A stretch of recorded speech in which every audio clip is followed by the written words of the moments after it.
Bonjour et bienvenue sur votre tableau de bord. Votre tableau de bord regroupe toutes les informations et statistiques concernant vos missions.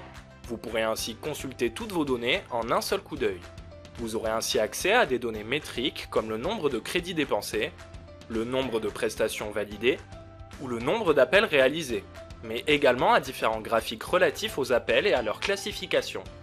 Vous pourrez même savoir en temps réel si vous avez des prestations à valider et pourrez être redirigé sur les fiches missions correspondantes en un simple clic pour les réécouter.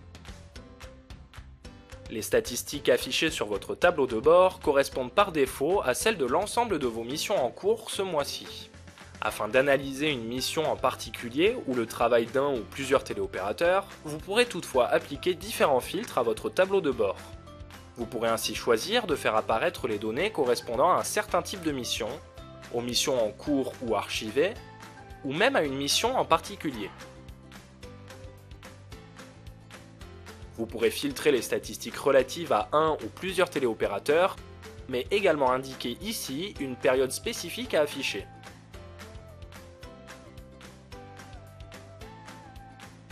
Ce cadenas vous permettra de verrouiller vos filtres de sorte à ce qu'ils ne soient pas réinitialisés lorsque vous quitterez la page. En revanche, pour remettre tous les filtres à zéro, il vous suffira de cliquer sur ce bouton.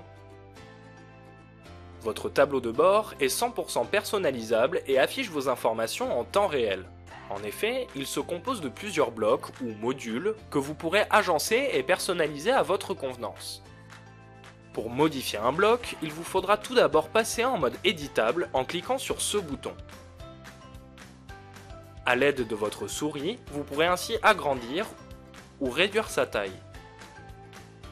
Dans le cas où vous ne souhaiteriez pas conserver les proportions d'un bloc, il vous suffira d'ouvrir les options avancées du bloc en question et de cliquer sur Proportions. Il ne vous restera plus qu'à le redimensionner à votre convenance. Vous pourrez également modifier la couleur des données affichées dans un bloc en cliquant sur Couleur. Dans notre exemple, nous souhaitons que la couleur soit rouge lorsque le nombre de rendez-vous est inférieur à 10. Et verte quand le nombre de rendez-vous est supérieur ou égal à 10. Nous validons et nous constatons que la couleur est bien rouge. Grâce aux options avancées du bloc, vous pourrez également modifier la taille des données en cliquant soit sur Agrandir, soit sur Réduire. Pour revenir aux caractéristiques initiales d'un bloc, il vous suffira de cliquer sur Réinitialiser le bloc. Grâce aux options avancées, vous pourrez également soit supprimer un bloc en cliquant sur Supprimer, soit modifier sa nature en cliquant sur Modifier, puis en sélectionnant le type de données que vous souhaitez à l'aide de ce menu déroulant.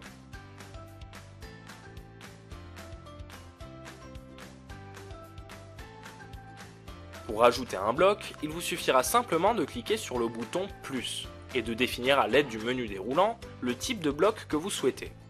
Vous pourrez ainsi choisir parmi les blocs prédéfinis ou alors créer votre propre bloc en cliquant sur Bloc personnalisé. Vous pourriez par exemple décider d'afficher le nombre de répondeurs, exprimé en quantité, en temps ou en pourcentage par exemple. Il ne vous restera plus qu'à cliquer sur Valider et ce nouveau bloc viendra s'ajouter en bas de votre tableau de bord. Par un simple glisser-déposer, vous pourrez venir le positionner à l'endroit de votre choix.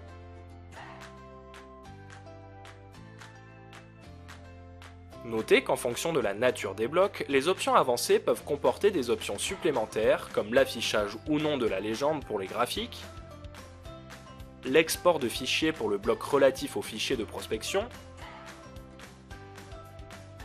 ou le paramétrage des colonnes pour le tableau des statistiques.